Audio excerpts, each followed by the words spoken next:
हाँ वापस से सुनना। सॉरी, क्वेश्चन नंबर 7 है ये तो, है ना पी स्वामी वाला तो।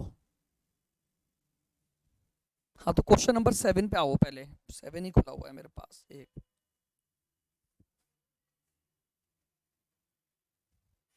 एक बार क्वेश्चन नंबर 7 निकालना पहले। देखो ये क्या बोल रहे हैं। Mister P Swami the cost auditor of PQR limited for the financial year 16-17 was offered an assignment of investment consultant of RST Limited, a subsidiary of the PQR for the same year। ठीक है, जो mister P स्वामी हैं वो cost auditor हैं PQR के, और PQR limited की एक सब्सिडरी है RST लिमिटेड, और उसने उनको एक जॉब असाइन किया है किसका, इन्वेस्टमेंट कंसल्टेंट का। अब ये पूछ रहा है whether the acceptance of assignment amount to violation of law and professional misconduct. क्या ये प्रोफेशनल मिसकंडक्ट में आएगा?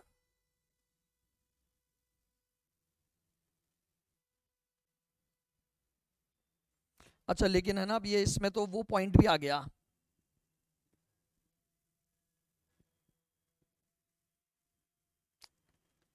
आपको उसके लिए पहले अपॉइंटमेंट के भी रूल पता होने चाहिए कि अपॉइंटमेंट को, क्योंकि अब ये क्वेश्चन है ना बेसिकली अपॉइंटमेंट का है कि आप अपॉइंट हो सकते हो या नहीं हो सकते हो। ध्यान है क्या किसी को?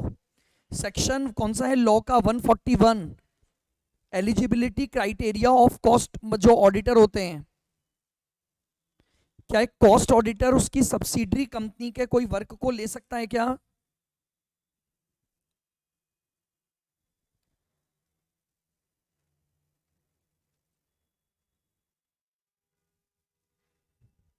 वॉइस आ रही है मेरी?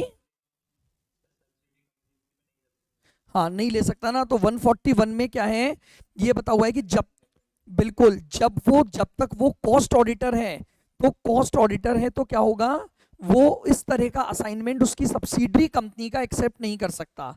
अब ये इन्होंने क्या, ये वाला क्वेश्चन तो मिक्स में हो गया। एक मिनट रुको, पहले आप केवल एथिक्स वाले करो फिर।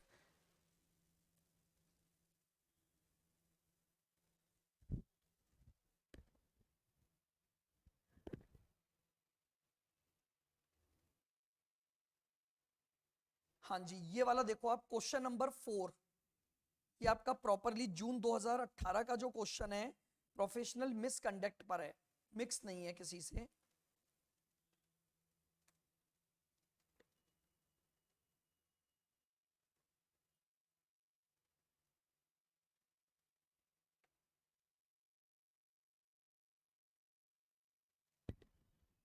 निकाल लिया क्या सभी ने question number 4?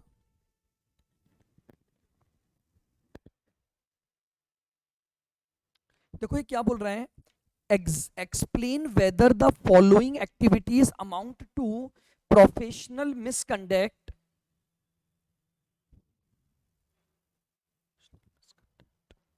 of on the part of cost accountant। सुनना ध्यान से, पहला point, mister Arun a CMA is working as a manager cost accounts of PQR limited. यानी आप क्या हो, एक कॉस्ट अकाउंटेंट के रूप में PQR लिमिटेड में वर्क कर रहे हो।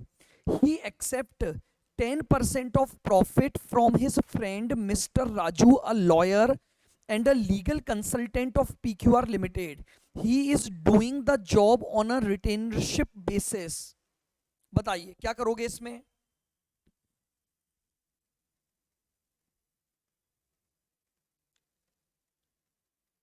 पहले तो मुझे ये बताओ कि ये प्रैक्टिसिंग CMA वाला रूल लगेगा या in other than practicing CMA?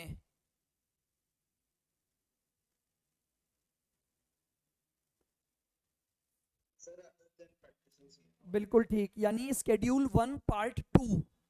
अब बताओ क्या वो प्रॉफिट एक्सेप्ट कर सकता है क्या? भाई वो प्रॉफिट केवल किसी भी उससे प्रॉफिट को एक्सेप्ट नहीं कर सकता, तो क्या लिखोगे, रूल लिखना पड़ेगा।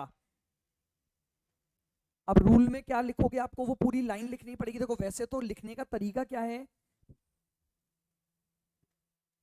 लिखो सबसे पहले, अगर जैसे मैं एक पार्ट आपको लिखवाऊं तो इसको लिखो, आप लिखोगे कैसे इसको, लिखो, as per the provisions of part 2 of first schedule, as per the provisions of part 2 of first schedule,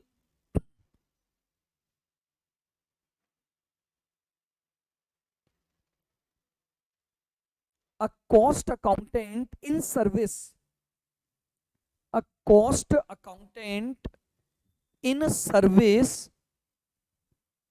shall be deemed to be guilty of professional misconduct, shall be deemed to be guilty of professional misconduct if he accept or agree to accept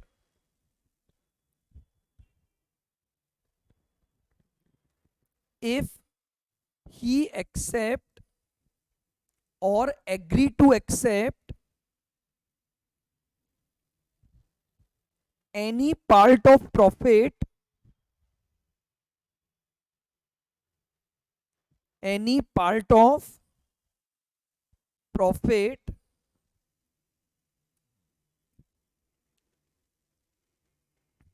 oblique share in fees, ठीक है, तो उसे क्या माना जाएगा,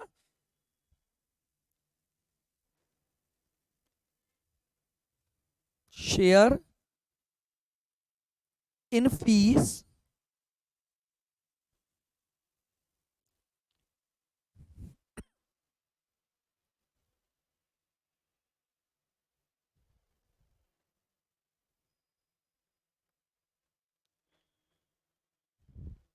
engaged by, sorry, share in fees from lawyer engaged by such company, lawyer engaged bye such company. तो पहले तो आपने ये रूल दे दिया और अगर स्केड्यूल का पार्ट ये पता है तो ये दे दिया। अब इस गिवन केस पर आ जाओ और गिवन केस पर आंसर दे दो। लिखो, in the given case mister Arun, line change करके, in the given case mister Arun who is working as a manager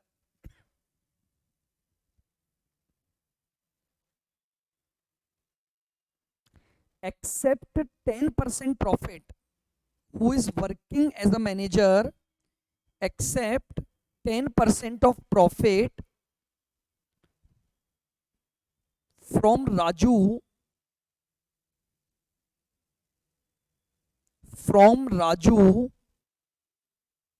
who is a legal consultant, who is a legal consultant of the company,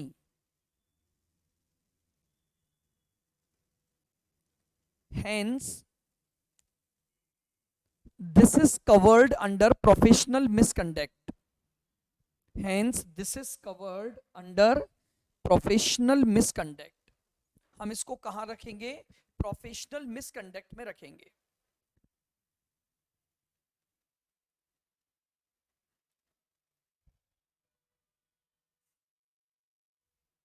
अब इसका second part बताओ। Mister S a CMA in practice की बात कर रहा है। Certify a cost and pricing statement of a manufacturing of pipe for the supply relating to a contract. The statement is prepared by T who is not a CMA और the employee of mister S. ये एक practising है और इसने cost या pricing statement पर sign किए हैं जो कि टी ने प्रिपेयर किए थे, और ये जो टी है ना तो वो एम्प्लॉय है उसका और ना ये सीएमए है। बताओ,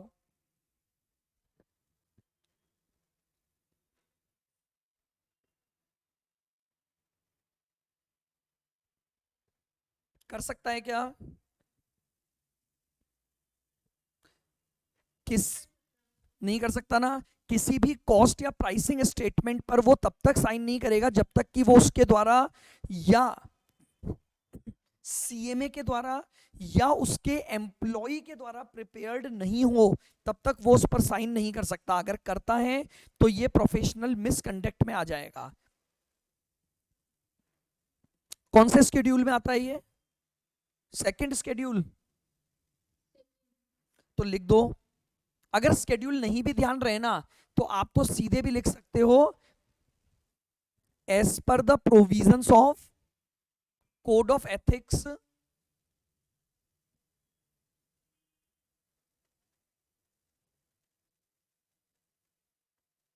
और अगर देखिए याद रहता है तो बहुत बढ़िया है, as per the provisions of code of ethics if any cost accountant in practice, if any cost accountant in practice certify any cost statement, certify any cost statement or pricing statement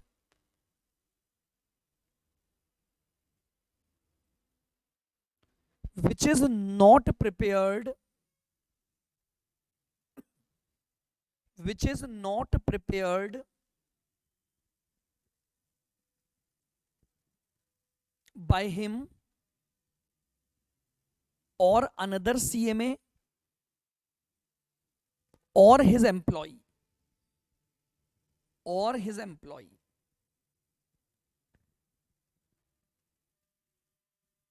then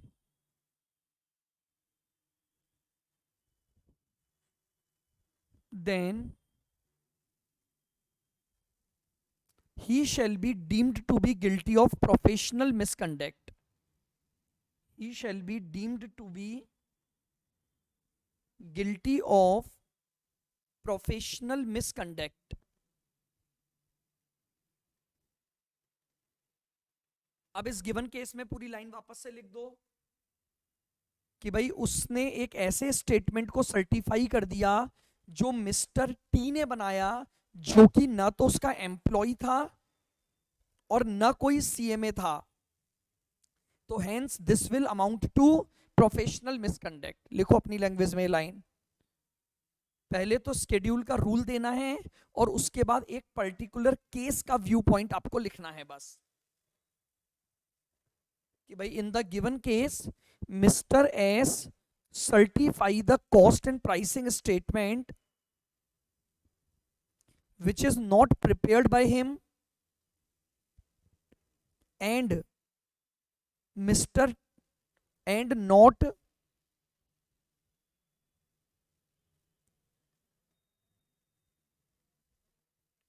not prepared by any other CMA or employee appointed by him.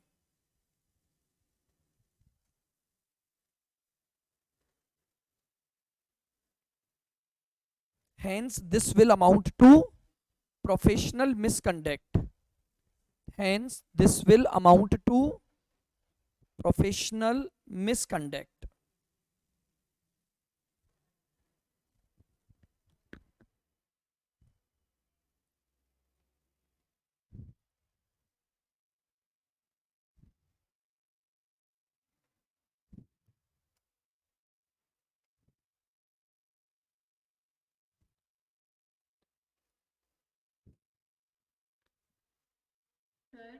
हाँ जी बोलो।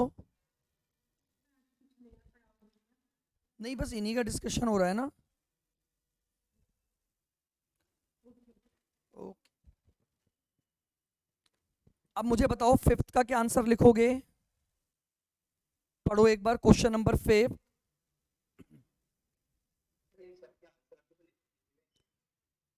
इनमें से मेरे पास 6-7 के तो लिखे हुए हैं, बाकी के मैं भेज दूंगा लिख के, या फिर वो जो भाई जहां से लिए ना आरटीपी एमटीपी से, तो वहां से कट पेस्ट करके।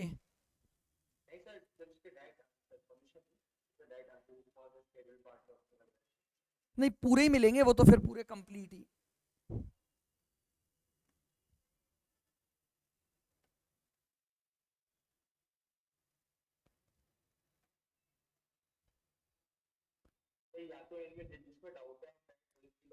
तो बताओ फिर डाउट किस में, अगर किए हैं क्या एक बार ये सारे?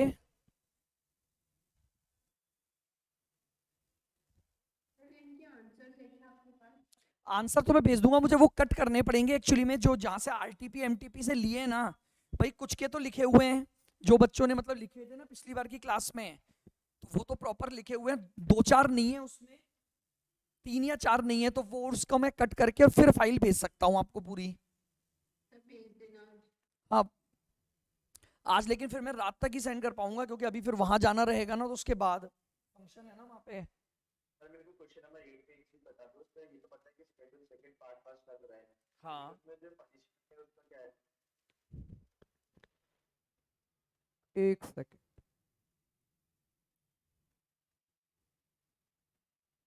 Question number 8। क्वेश्चन नंबर 8, ये क्या एक्स वाला, एक सेकंड रुको।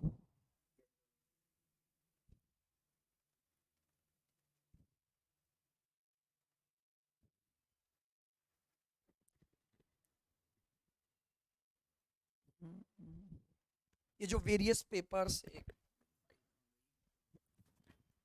हाँ ये बोल रहा है mister x cost auditor of a company contribute the articles in various papers in general discussing the matter of professional interest. In the course of such discussion, he mentioned the various data which include some vital but unpublished data relating to the client company without its approval. Whether the punishment, if any, cost accountant for such contravention.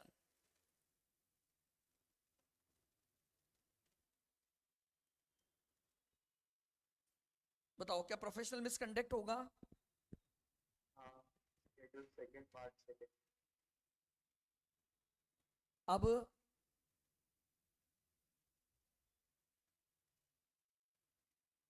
इसमें इसने penalty का तो कोई point ही नहीं डाला।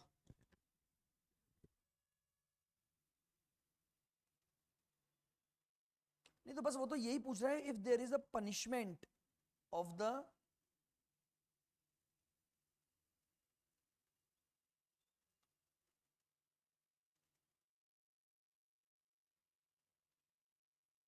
state whether there is a punishment if any.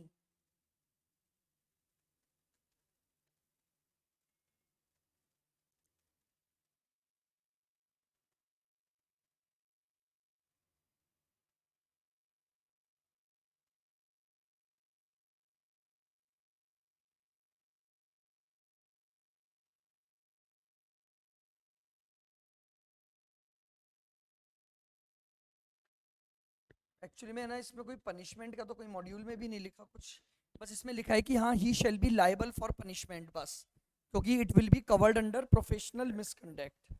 एक minute, हाँ बस नहीं पनिशमेंट तो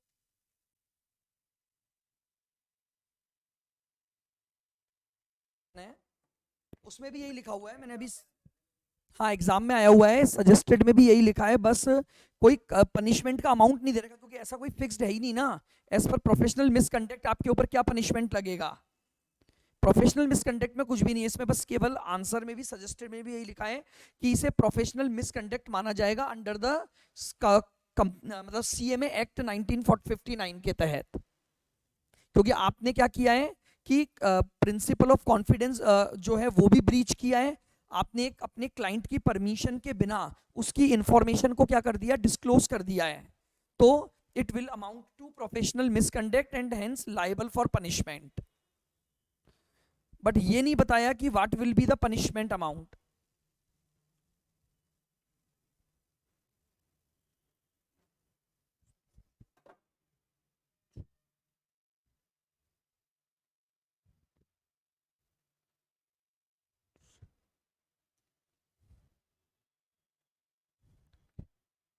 सर हाँ जी, मैंने कहा हमने क्वेश्चन नंबर 5 डिस्कस कर लिया है क्या? 5 कर लिया ना अभी, हाँ बोलो। अच्छा सर, मैं डिस्कनेक्ट हो गया था सर। अच्छा इसमें टेली को दे रहे हैं तो इसमें वो नहीं आएगा ना, एम्प्लॉयबल है नहीं, पार्ट फाइव में? वाला नहीं किया, फिर एक मिनट, ट्रेनिंग का है क्या, कौन सा है? सर ये डिस्कनेक्ट अच्छा ये वाला वो पहले हाँ प्रॉब्लम पूछने लग गए थे ना। हाँ इसमें आप क्या पूछ रहे हो?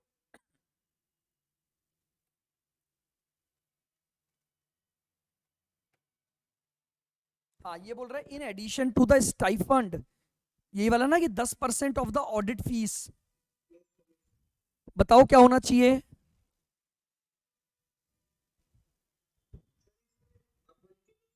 शेड्यूल में कोई एम्प्लॉय की बात की है हाँ ट्रेनी एम्प्लॉय नहीं होता। तो सर फिर ये मिसकंडक्ट। बिल्कुल ये प्रोफेशनल मिसकंडक्ट हो गया ना, फिर तो आप दे ही नहीं सकते ना।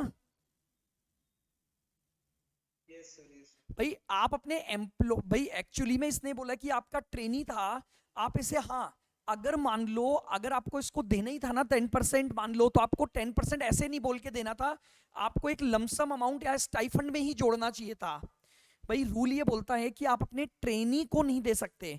अब आपने अगर ट्रेनी को दे रहे हो आप, तो आपको उसे स्टाइफंड के रूप में देना वो अलाउड है। आप अगर अपने ट्रेनी को स्टाइफंड देते हो तो वो अलाउड है।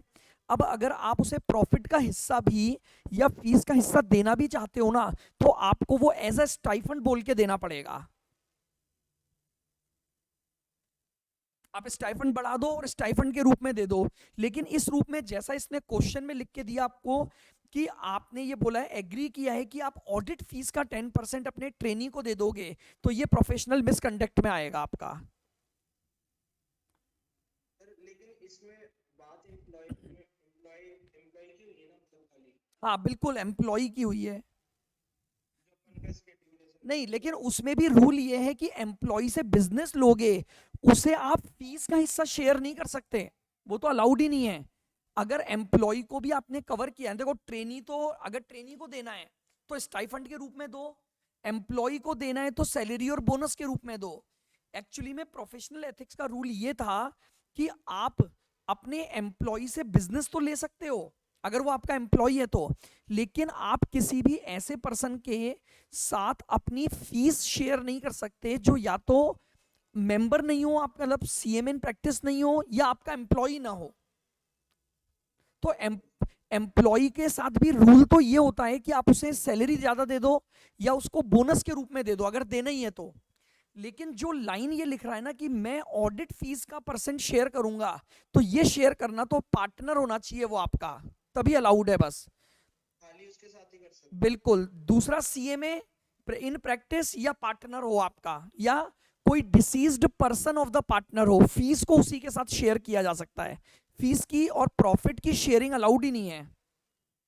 हाँ हम यहां पर ये जरूर दे सकते हैं कि अगर आपको एम्प्लॉय को देना है तो आप उसे बोनस के फॉर्म में दे सकते हो। यहाँ भाई पे तो सर ट्रेनिंग का एम्प्लॉय नहीं मानेंगे ना। बिल्कुल ट्रेनी एम्प्लॉय नहीं होता, बट ट्रेनी को भी नहीं दे सकते। ट्रेनी को भी देना है तो उसका स्टाइफंड बढ़ाना पड़ेगा आपको, और स्टाइफंड के रूप में आप उसे दे सकते हो, बट ट्रेनी को भी देना अलाउ नहीं है। और बताओ।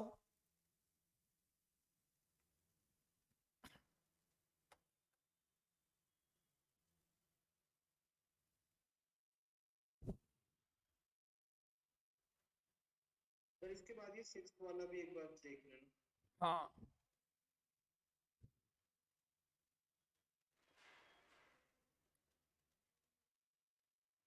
एक minute,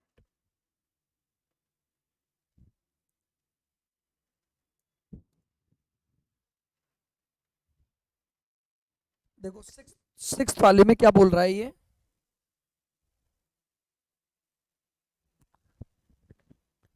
ABC limited changed its stock valuation policy from FIFO method to average cost method in the financial year, ठीक है, as a result of which profit of the company was inflated by 25 lakh. आपने क्या किया है, company ने अपनी stock policy का जो वैल्यूशन था, स्टॉक वैल्यूशन, वो फीफो से चेंज करके एवरेज कर दिया, और इस वजह से कंपनी का प्रॉफिट बढ़ गया।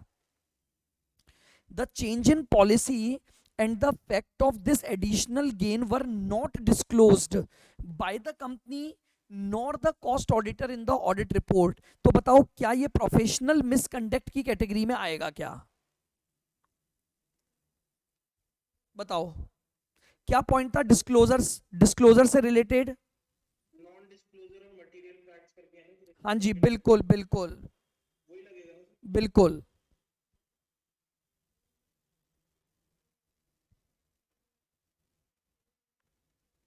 सर यही चीज मतलब अगर इंटेंशनली नहीं होती तो? इंटेंशनली मतलब?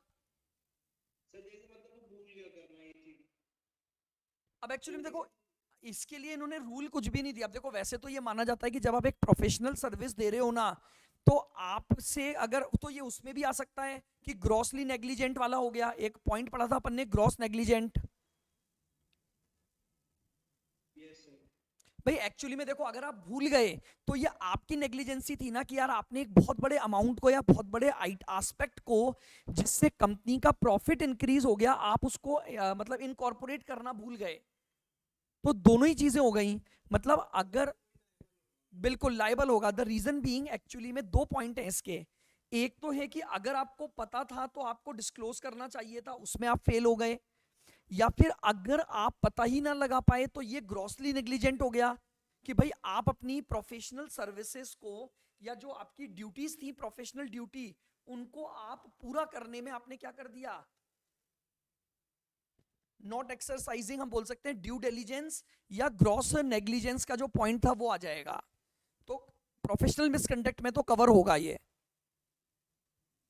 Okay sir. साक्षी, कंपिटेंस वाला तो प्रिंसिपल होता है, प्रोफेशनल मिसकंडक्ट में नहीं। वो तो कंपिटेंसी का प्रिंसिपल।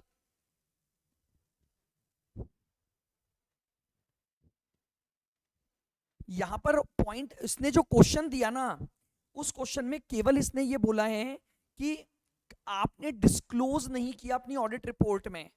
तो इसका जो सबसे बेस्ट पॉइंट लगेगा वो वहीं जाएगा, डिस्क्लोजर ऑफ,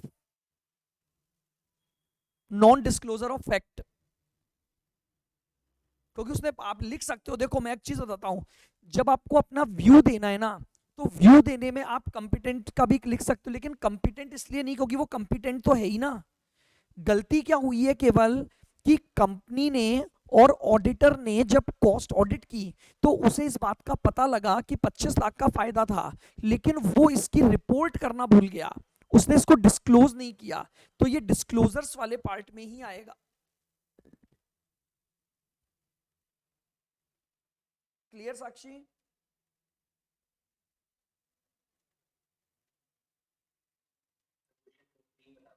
कौन सा?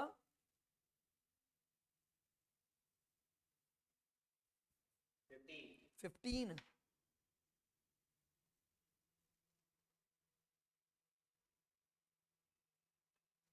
पढ़ो, देखो 15 का part 1।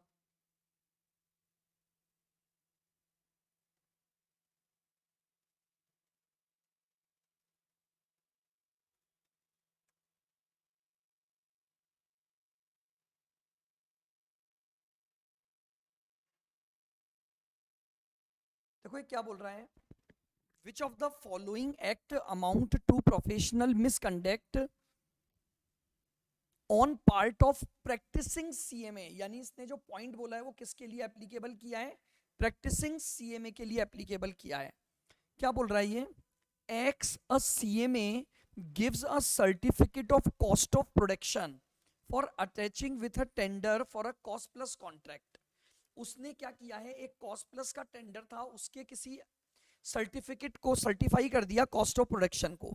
he comes to know after signing the certificate that his client has won a case with a supplier on account of which the client is entitled to get a refund of substantial portion of purchase price of the raw material and the certificate is not corrected। वो certificate क्या नहीं है, अब correct नहीं है। बताओ क्या होना चाहिए।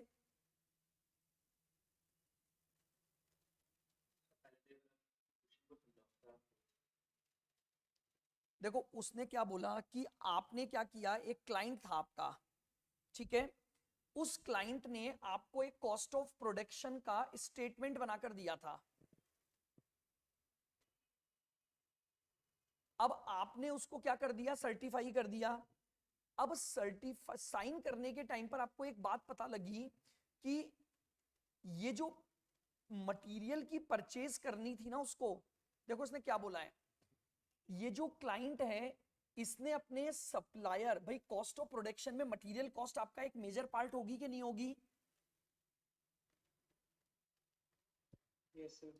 अब यस सर। समझ रहे हो? अब ये बोल रहा है कि आपने इस कंपनी ने, इसके क्लाइंट ने क्या कर रखा था, उस सप्लायर के अगेंस्ट एक केस कर रखा था, और आपको ये पता लगा कि अब वो आप केस जीत गए हो, और मटेरियल की जो परचेज प्राइस है ना, उसके एक बहुत बड़े अमाउंट का आपको रिफंड मिल जाएगा।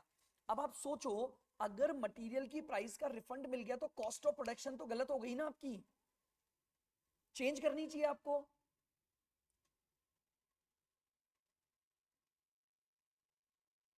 आ रही है मेरी बात समझ में? Yes sir. भाई आपने कॉस्ट ऑफ प्रोडक्शन को सर्टिफाई किया जिसमें एक मटेरियल कॉस्ट लिखी हुई थी, और वो मटेरियल कॉस्ट अब आपको क्या हो रही है, रिफंड हो रहा है उसका एक सब्सटेंशियल पार्ट, और आपने ऐसे सर्टिफिकेट पर साइन किया है।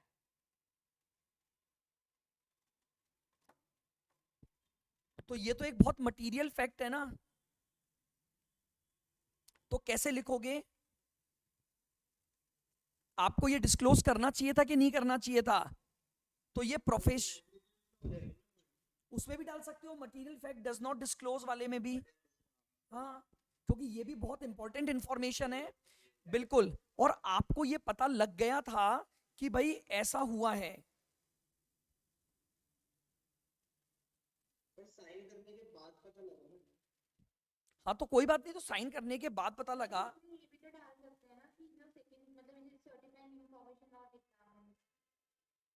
नॉट एग्जामिन, नहीं एक्चुअली, नहीं एग्जामिन तो देखो कर चुका है क्योंकि उसको पता लग गया। आप समझो, एग्जामिन का मतलब होता है कि उस, भाई एग्जामिन क्यों नहीं करेगा वो? यहां पर बोला he comes to know after signing the certificate, certificate पर साइन करने के बाद उसे पता लग गया, तो उसे डिस्क्लोजर ही देना चाहिए था बेसिकली। भाई आप समझो, आप कॉस्ट ऑफ प्रोडक्शन को बना चुके हो स्टेटमेंट को, और आपने साइन कर दिया। अब साइन करने के बाद आपको पता लगा तो ये सर्टिफिकेट ही गलत हो गया ना आपका, क्योंकि आपने एक बहुत मटेरियल फैक्ट को क्या नहीं किया, डिस्क्लोज नहीं किया। Not, sufficient information. हाँ जी वही बोल रहा हूं मैं, fail to disclose the material fact.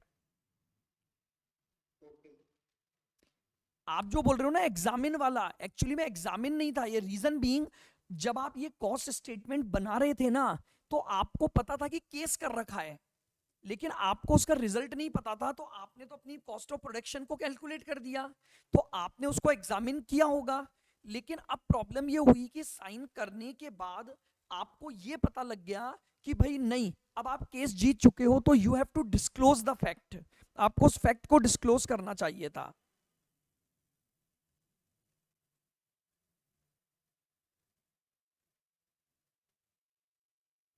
तो आपको रिपोर्ट में लिखना चाहिए था। क्लियर?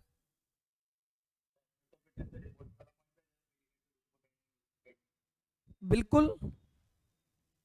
देखो इसमें एक्चुअली में होता होता यही है, जब ये इस तरह की केसेस रहते हैं ना, प्रोफेशनल मिसकंडक्ट का पॉइंट उसके साथ अगर आपको लगता है तो आप सेपरेट किसी भी चैप्टर का पॉइंट जोड़ सकते हो, बट रीजन मेन जो मार्क्स आपको मिलेंगे ना, वो मार्क्स आपको मिलेंगे किस चीज के, कि आपसे ये पूछा है कि भाई ये प्रोफेशनल मिसकंडक्ट हुआ, तो ये प्रोफेशनल मिसकंडक्ट किस वजह से हुआ। तो हम यहां पर क्या बोलेंगे कि ये जो प्रोफेशनल मिसकंडक्ट हुआ है ना, ये professional misconduct due to non disclosure of the fact, material fact हुआ है, कि आपको एक मटेरियल फैक्ट का पता लग गया था लेकिन आपने उसको डिस्क्लोज नहीं किया।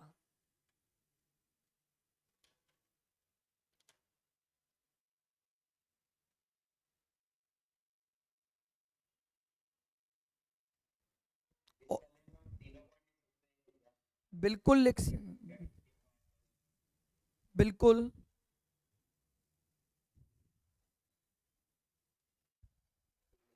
और बताओ।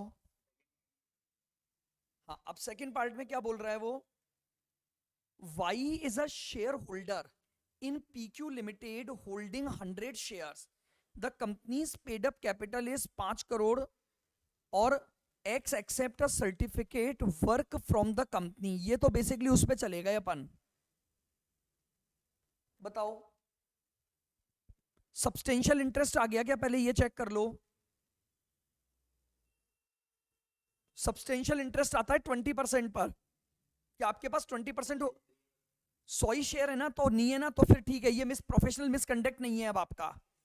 भाई इसमें रूल था एक सब्सटेंशियल इंटरेस्ट वाला, याद करो कौन से शेड्यूल में था, शायद सेकंड शेड्यूल में था आपका एक पॉइंट, कि अगर आप किसी भी ऐसे कॉस्ट या प्राइसिंग स्टेटमेंट पर कोई भी सर्टिफिकेट वर्क जो लिखा है ना इसने, X accept a certificate work from the company,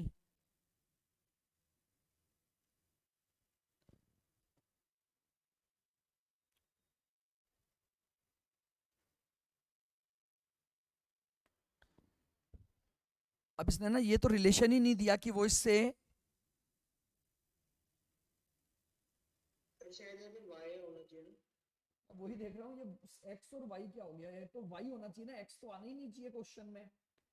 y एक शेयर होल्डर था और y ने एक certificate work from the company लिया, ये x नहीं होना चाहिए आपका,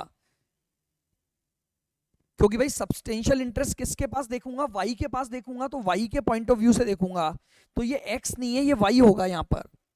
तो फिर आप रिलेटिव होगा y को कुछ ऐसा। नहीं, ऐसा तो कुछ दे ही नहीं रखा ना,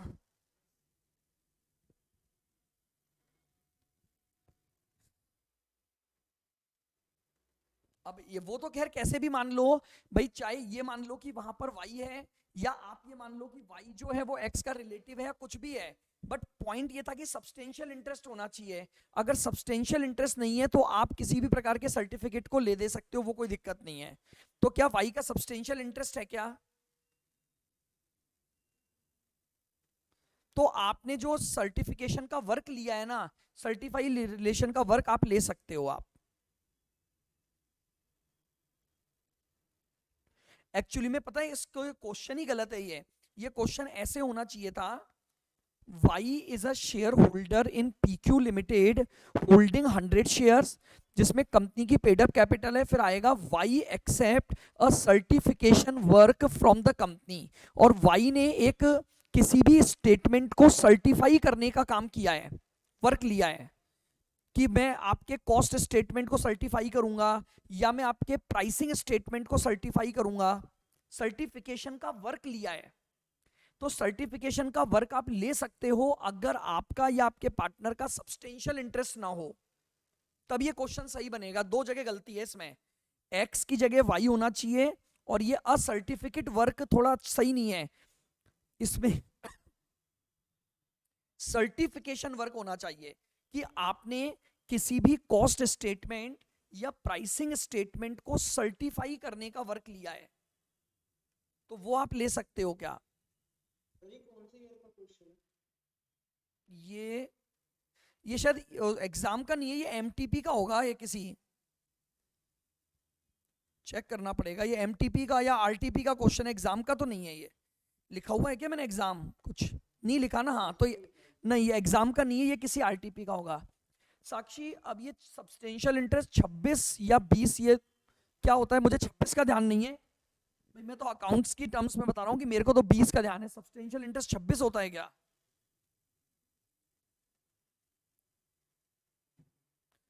आप बताओ, लॉ में सब्सटेंशियल इंटरेस्ट कम मानते हो कितने परसेंट पर?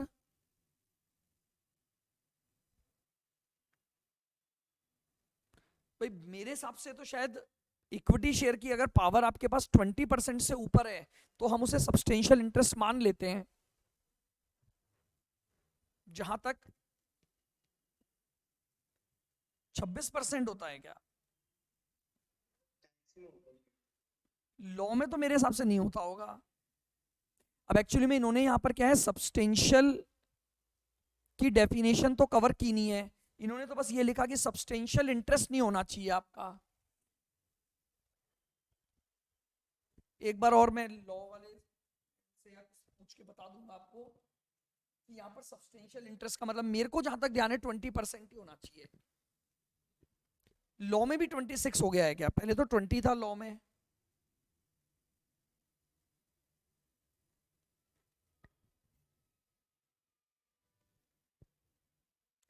ठीक है, रूल समझ आ गया ना? सब्सटेंशियल इंटरेस्ट वाला पॉइंट मैं बता दूंगा एक बार कितने परसेंट पर है। हाँ, इस क्वेश्चन का आंसर यही है, प्रोफेशनल मिसकंडक्ट में नहीं है, क्योंकि वो सब्सटेंशियल इंटरेस्ट नहीं है तो वो सर्टिफिकेशन वर्क एक्सेप्ट कर सकता है, बिल्कुल। तो it is not comes in professional misconduct. हाँ जी बोलो। तो एक क्वेश्चन बिल्कुल लास्ट पार्ट। ठीक है साक्षी, आ गया क्या समझ में? आपको यही लिखना पड़ेगा कि in the given case Y does not have any substantial interest in PQ limited, hence undertaking a work of certification does not amount to misconduct. ये हमारे मतलब प्रोफेशनल मिसकंडक्ट में नहीं आएगा। और बोलो। बाकी मैं आज भेज दूंगा एक बार ये सारे वहां से कट करके, जहां से एक बार लिए होंगे ना जिन आरटीपी वगैरह में हैं, तो वहां से मैं एक फाइल बनाकर और ये कर दूंगा, तो आपके पास प्रॉपर लैंग्वेज के साथ रहेगा। बाकी देखो वो लैंग्वेज तो वैसे भी बुकिश लैंग्वेज है, आपको अगर स्केड्यूल और पार्ट याद है तो वो लिखना है और अपनी ओन लैंग्वेज में लिखना है बस, कि भैया प्रोफेशनल मिसकंडक्ट में आएगा या नहीं आएगा, ये चीज है। अरे कितने मार्क्स के आते हैं क्वेश्चन इस टाइप के? 4 से 6 नंबर। इस चैप्टर की जो वेटेज है ना वो 6 नंबर के अप्रोक्स है। पहले 8 की थी, लेकिन अब ये 6 नंबर से ज्यादा का नहीं आएगा आपके न्यू सिलेबस के अकॉर्डिंग। एक क्वेश्चन कंफर्म आएगा 6 नंबर तक का, ओके सर। और अगर कोई बाई चांस एक आध ऑब्जेक्टिव आ गया तो फिर 8 नंबर भी पहुंच सकता है। हमने लेक्चर अपलोड किया था ना, हाँ इस फोल्डर में क्या है वो अभी लॉक है, या तो उसको अनलॉक कर दो या फिर हमारे वाले फोल्डर में डाल दो। नहीं, अनलॉक आपके वाले फोल्डर पे आपके पास उसका एक्सेस होना चाहिए ना, एमकॉम वाले का होगा ना। नहीं सर, हमारे पास इसका नहीं है, हमारे पास MCom final year first year वाला। अच्छा चलो मैं देखता हूँ एक बार, अभी हो सकता है क्या वो अनलॉक, क्योंकि एक्चुअली में क्या है मैं अभी दूसरी जगह से ले रहा हूँ, और वो सिस्टम वहां दूसरी जगह से ली थी कल, तो वो सिस्टम अलग अलग हो गए। ठीक है मैं एक बार तो कोशिश। मैंने आपको कहा था ना कि ये सी बीवी वाले में जो कॉर्पोरेट के लेक्चर हाँ वो वो दोबारा, उसमें है नहीं। हाँ हाँ वो मैंने एक बार सर को बोल दिया था, वो एक्चुअली में सर भी थोड़ा बिजी हो गए ना, तो वो इस चक्कर में तो वो कल तक हो पाएगा, आपके सारे लेक्चर नए वाले उसमें आ जाएंगे फिर एक नए मतलब फोल। सर मैं कह रहा हूँ कि आप as it is copy paste कर हाँ देना वो सारा। कॉपी पेस्ट ही करूंगा मैं एज इट इज, बिल्कुल। Okay sir. और जो मेरे वो लेक्चर मेहुल वो उसके एसपीएम की थ्योरी वाला ना, एसपीएम की थ्योरी भी है, सीएफआर भी है। सीएफआर में तो दो ही है ना, वो सीएफआर वाला तो मैं अभी कर दूंगा आज, वो तो मेरे पास से करना है ना मुझे, वो तो मैं कर दूंगा। और एसपीएम वाला फिर कल हो पाएगा, वो यहाँ के सिस्टम से होगा। वैल्यूएशन में भी है। क्यों वैल्यूशन में कौन सा है, कौन सा? Liability है, लाइक इन्वेंट्री तो करवा ही रहा हूँ ना इसके बाद।